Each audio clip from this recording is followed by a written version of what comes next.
Push rhymes, I pin down paper crimes. Write about street life, call it paper crimes.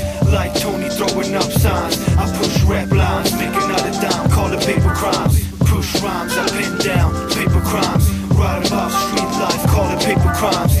Like Tony throwing up signs.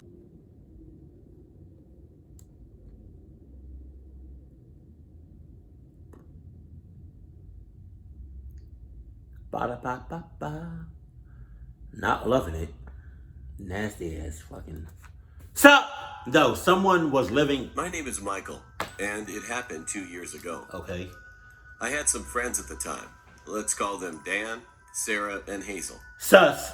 We decided to make our little party of explorers exploring forests and abandoned structures and such. Man, what? That day was our first exploration. An abandoned house just at the end of my neighborhood. Nope. If I was in that little group right there, and y'all told me what we're about to do, I literally would have gotten up and said, "Nah, you got it. Let me get back to my show, Jimmy Neutron." Which they need to bring that back.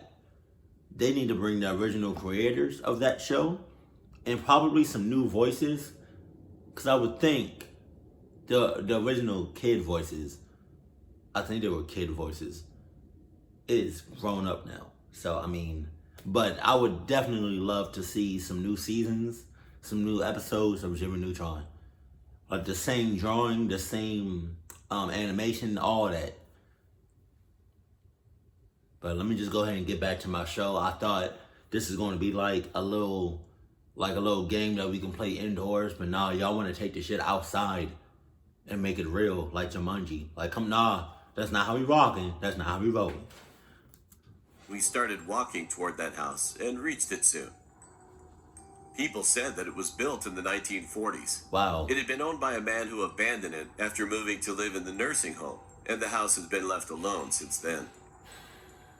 We were outside for a while, and Dan says we should go inside. We decided to check out the well first, which was next to the house. Oh my God. The well was stone and round, which looked exactly like the same thing as in the Ring movie. Oh my God. There was a piece of old wood board covering the top. All of a sudden, Dan jumped up on the board like a maniac.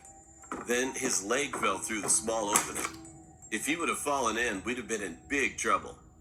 No. Correction. If he would have fallen in, he would have been in trouble, and we would have been all good. The rest of us. We would have been back in the house, locked everything, closed everything, and act like nothing happened. And if our parents asked where, I forgot his name. Alex, is that? She probably went home, I guess. I don't know, he just left. Yup.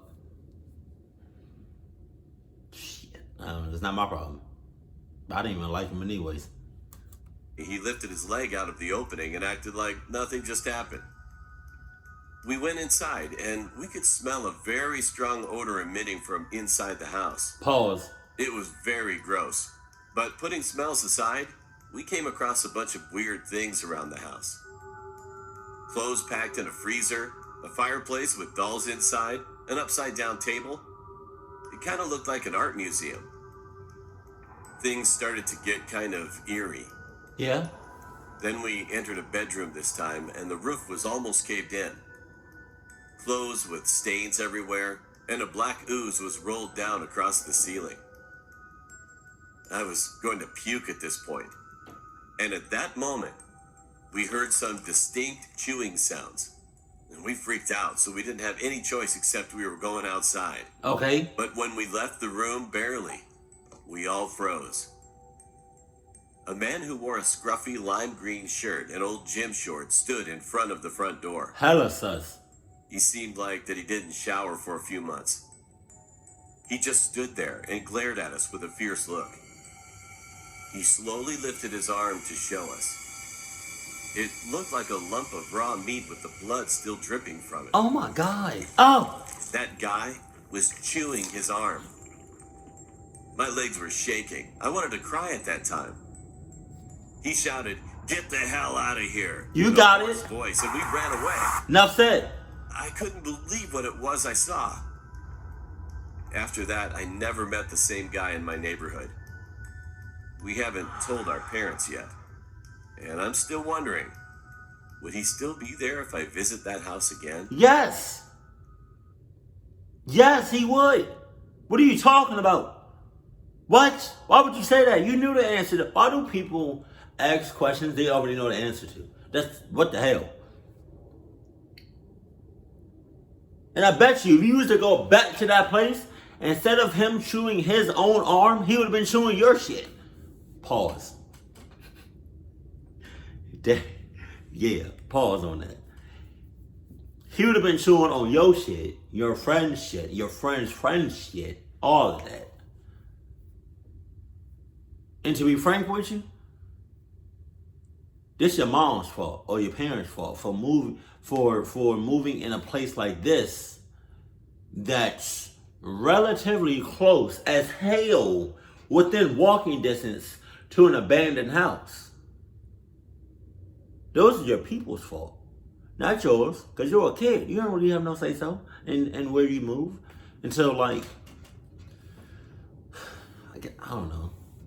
I feel like so long as you're under your parents' roof, you have no say-so where you move to. I mean, your input would be nice, your opinion would be nice, but at the end of the day, they the ones that pay the bills. They the one that pay the mortgage, the rent, all that. Just saying. But the fact that your parents decided to move very close to an abandoned house makes me think that they are substitutes and they don't care about you or your friends. So I mean, with all that being said, I suggest you move out, preferably in one of your friends' houses. Yeah, you got some options. You have about what, 2 or 3 of your friends. I'm pretty sure one of them have a nice suburban, great, nice environment, great school system, grocery store, a gym, park. No, take that back. Just an overall great area to be. So move in into their house and let your moms and all them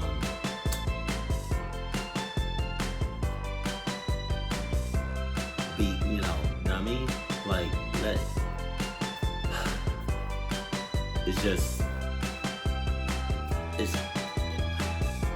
the abandoned house is right there. Like, it's right there. It's right there.